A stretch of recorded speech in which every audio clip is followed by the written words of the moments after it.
Assalamualaikum warahmatullahi wabarakatuh.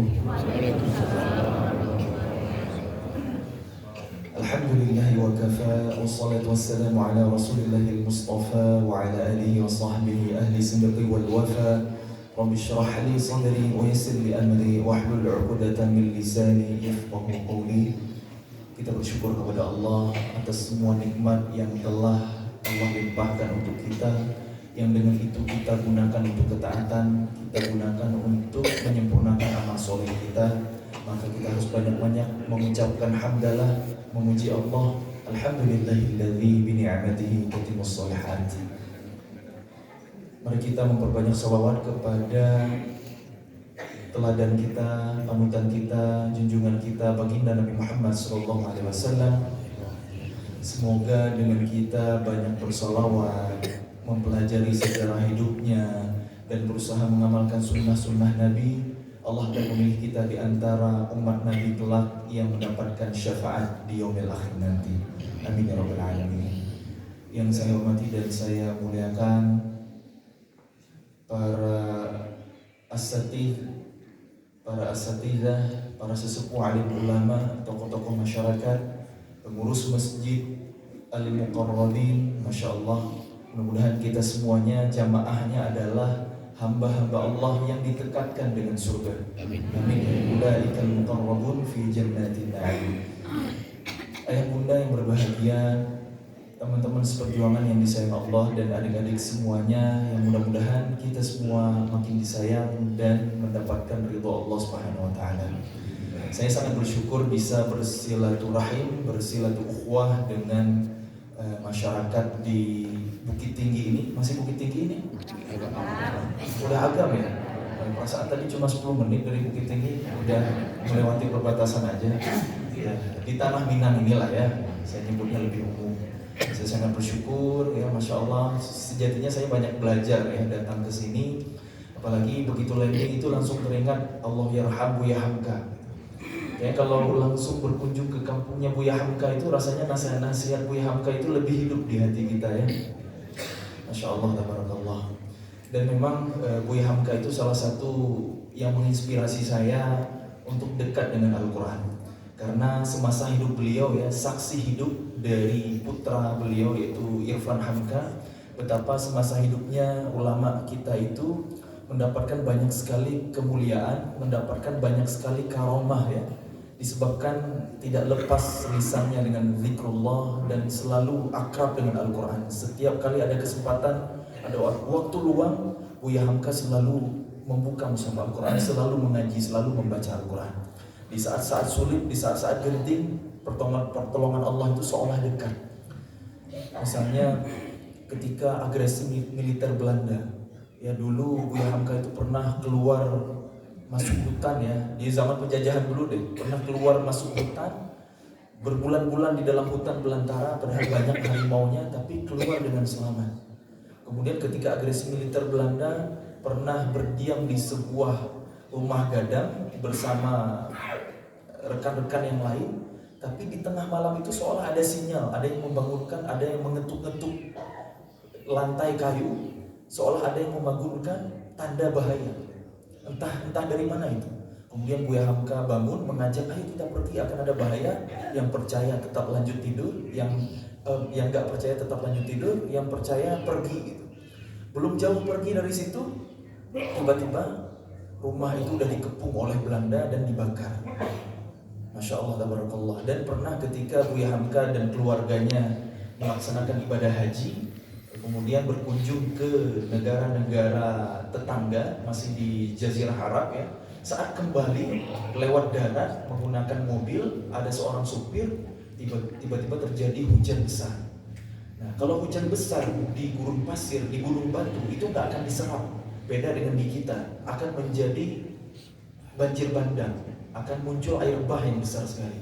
Dan di detik-detik terakhir itu mereka sempat memundurkan mobilnya ya ke sebuah puncak atau bukit, sehingga air bah itu nggak sempat menghantam mobil mereka. Masya Allah. Jadi selalu di saat-saat genting itu seolah Allah selamatkan. Maka kesaksian dari Irfan Hamka putranya itu karena ayahandanya sangat dekat dengan Al-Quran dan tidak lepas dengan zikrullah. Allah hadirkan pertolongan, Allah hadirkan keberkahan. Karena memang Quran ini turun bawa berkah. Bunda ya, Quran itu turun memang bawa berkah. Kata Allah di Quran surah Sad, A'udzu billahi minasy syaithanir rajim. Kitabun anzalnahu ilaika mubarakun liyadabbaru ayatihi wa liyatadhakkaru ulul albab. Kitab Al-Quran ini kami turunkan kepadamu wahai Muhammad bersama dengan keberkahan untuk ditadaburi ayat-ayatnya dan supaya menjadi pelajaran bagi orang-orang yang memahami dengan hati. Shadaqallah. Quran turun bawa berkah. Jadi kalau kita dekat dengan Al-Quran, apapun bentuk interaksinya, entah itu membacanya, entah itu mentadaburi maknanya, entah itu menghafalnya, mengulang-ulangnya, atau kita kenal dengan murojaah, dan yang paling penting mengamalkan isinya. Semua bentuk interaksi dengan Al-Quran adalah kebaikan. Kita baca Quran tapi nggak paham apa yang kita baca, berkah Allah turun. Quran menjadi syifa, menjadi obat, menjadi kesembuhan, menjadi sumber ketenangan hati, menjadi solusi untuk semua permasalahan kita. Apalagi kalau kita pahami maknanya. Ketika kita dapat masalah dalam hidup, sebenarnya jawabannya udah ada di Quran. Ketika kita merasa ujian kita begitu sulit, maka Allah menjawab, La yukallifullahu nafsan illa wus'aha. Allah tidak membebani seorang hamba melainkan sesuai dengan kesanggupannya, tidak melebihi batas kemampuannya. Kemudian ketika kita merasa gak ada jalan keluar, gak ada solusi dari masalah yang kita hadapi, begitu sulit, begitu susah, maka kata Allah, fa inna ma'al usri yusra, maka sungguh bersama kesulitan ada kemudahan. Inna ma'al usri yusra, sungguh bersama kesulitan ada kemudahan. Di surah Al-Insyirah Allah nggak bilang setelah kesulitan, tapi ma'al, bersama kesulitan itu ada kemudahan. Al-usri pakai alif lam litta'rif, kesulitannya sama. Ayatnya diulang, kesulitannya yang dibahas masih itu juga. Tapi yusron, kemudahannya nggak pakai alif lam, sehingga kemudahannya itu lebih banyak. Kemudahannya itu 2 kali. Kemudahannya itu bersifat global, bersifat luas, dari banyak sisi. Itulah kasih sayang Allah buat kita. Kemudian kalau kita mungkin punya hajat hidup, punya keinginan, punya cita-cita, ketika kita meminta kepada Allah, belum Allah kabulkan, belum Allah jawab, ya seolah apa yang kita pengen kok gak terwujud, gak terpenuhi, maka Allah ngasih tahu kita, wa 'asa an takrahu syai'an wa huwa khairul lakum wa 'asa an tuhibbu syai'an wa huwa syarrul lakum. Boleh jadi kamu benci sesuatu padahal itu baik bagimu, dan boleh jadi kamu menyukai sesuatu padahal itu buruk bagimu. Jadi apa lagi masalah kita? Nggak tenang, stres. Mungkin karena kita kurang zikir, karena Allah bilang alladzina amanu wa tatma'innu qulubuhum bi dzikrillah. Orang-orang yang beriman, yang hati mereka menjadi tenang dengan mengingat Allah. Ala bi dzikrillahi tatma'innul qulub. Hanya dengan mengingat Allah hati menjadi tenang. Apalagi masalah kita? Semua ada jawabannya di Quran. Kita mau membangun rumah tangga, buka Ar-Rum ayat 21, buka An-Nisa ayat 34, buka At-Tahrim ayat 6, buka Al-Furqan ayat 74. Kita mau punya anak yang soleh, buka Quran surah Ali Imran dari ayat 33-nya. Gimana menjadi ibu yang baik, gimana menjadi ayah yang baik seperti Imran, menjadi bunda yang baik seperti Hannah, ibundanya Maryam, yang melahirkan, yang pengennya anak laki-laki, ternyata ketika lahir perempuan, tapi menjadi perempuan yang sangat mulia, yang sangat suci. Apa? Kita mau nyari apa? Itu Allah udah ngasih panduan. Quran itu ibarat kalau kita pengen masuk surga, maka Quran adalah navigasinya. Kita punya tujuan, maka kita butuh maps. Kalau zaman hari ini, maka kalau kita pengen ke surga, nggak mau menyasar ke neraka, Quran adalah jawabannya. Maka mari kita akrabkan diri kita dengan Quran, baik itu membacanya, mentadaburinya. Ini penting. Kalau kita nggak bisa bahasa Arab, minimal bacalah terjemah Quran. Bukankah nasihat ulama dari dulu, obat hati ada 5 perkaranya? Yang pertama baca Quran dan maknanya sampai jadi senandung.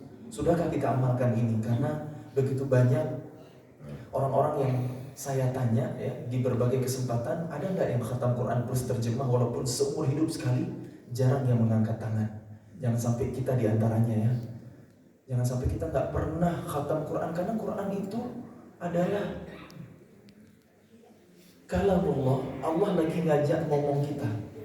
Nah, kalau Quran adalah kalamullah, perkataan Allah, qala Allah, terus kita nggak paham Allah lagi ngomong apa sama kita, nggak nyambung.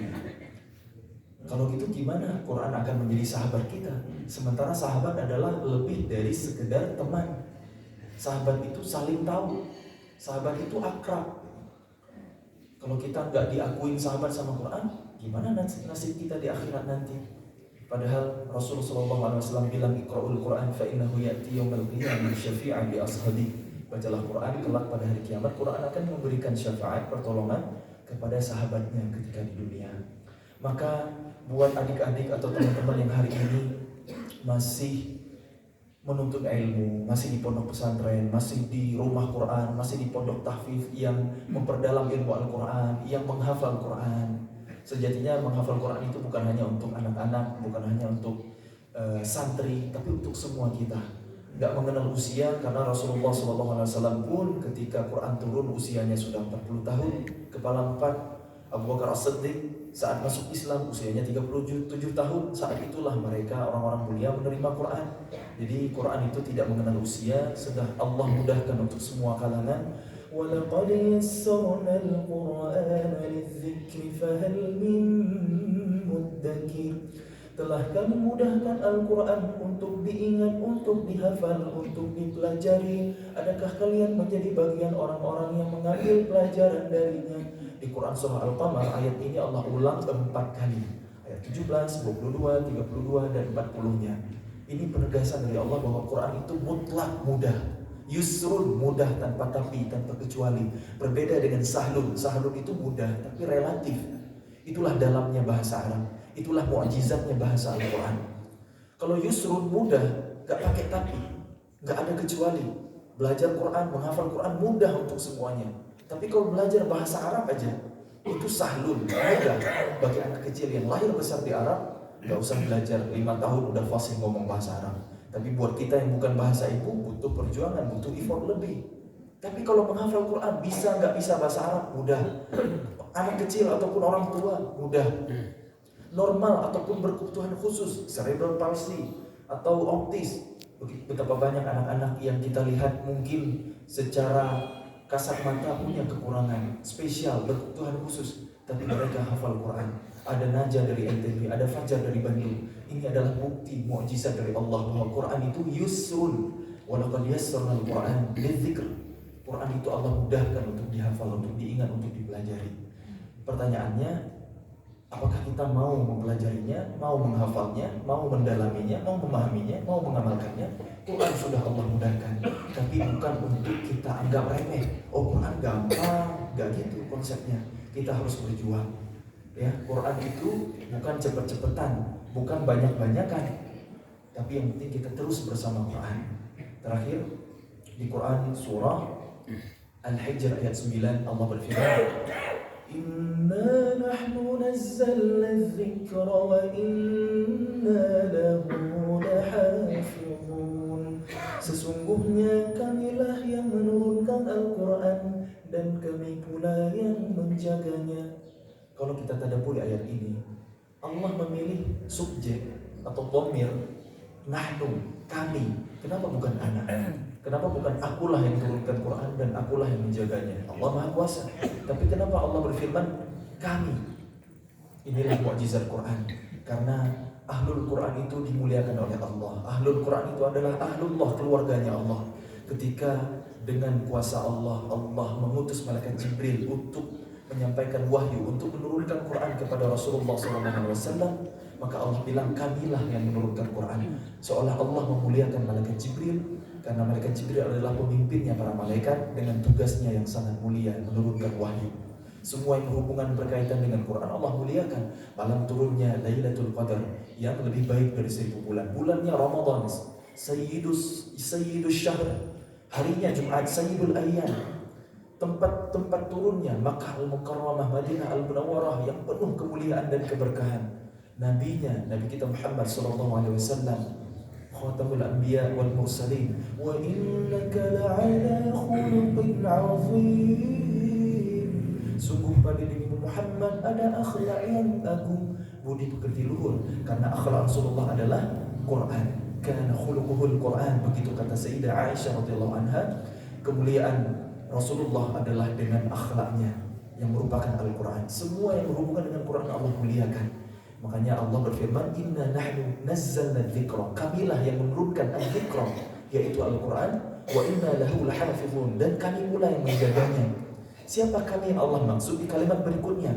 Semua hamba Allah yang Allah pilih, sehingga mereka membaca Al-Quran, mempelajari Al-Quran, mendalami Al-Quran, menghafal Al-Quran, mengulang-ulang Al-Quran dan mengamalkan Quran. Itulah mereka hafizul Quran, hamilul Quran, para penjaga Al-Quran, para pembawa Al-Quran. Di ayat ini Allah memilih nama lain Al-Quran dengan Az-Zikra. Apa itu Az-Zikra? Zikir, zikrullah, kita mengingat Allah. Maka Quran itu adalah gantinya zikir. Zikir itu kita ulang-ulang, subhanallah, subhanallah, subhanallah, enggak sekali. Maka begitulah Quran. Orang yang dikatakan penjaga Al-Quran, hamilul Quran, hafizul Quran adalah yang menjadikan Quran sebagai zikir, yang terus mengulang-ulang Qurannya. Menghafal Quran bukanlah tujuan akhir. Selesai 30 juz, selesai tugas? Enggak. Quran harus dijadikan sebagai zikir, harus dijadikan sebagai sesuatu yang diulang-ulang. Sudah khatam, diulang lagi. Sudah khatam, diulang terus. Itulah para penjaga Quran. Bukan yang sekedar menghafal terus selesai tasmi' setelah beres tugas. Tidak begitu. Quran harus kita ulang-ulang terus, harus kita pahami, karena zikir itu melibatkan hati. Dan Quran baru sampai ke hati ketika dipahami. Quran baru jadi petunjuk ketika dipelajari. Maka setiap kali kita mengulang Quran, setiap kali kita murajaah, seolah Allah lagi mengingatkan kita, dan kita ingat sama Allah. Itulah al-dzikra. Kita diingatin sama Allah. Ketika Allah bilang, "Wala taqrabuz zina," jangan dekatin zina. "Innahu kana fahishatan wa maqtan wa sa'a sabila." Sungguh zina itu perbuatan yang keji dan seburuk-buruk jalan. Maka orang yang mendalami Quran, orang yang akrab sama Quran, orang yang menghafal Quran, mustahil dia akan pacaran. Karena pacaran itu mendekati zina. Itu larangan Allah. Zina itu gak terjadi secara instan. Pasti ada mukaddimahnya, dari mata turun ke hati, dari hati ke jari jemari. Lanjut chatting, ya, nanyain kabar, kamu lagi ngapain gitu. Kan gak penting-penting amat gitu ya.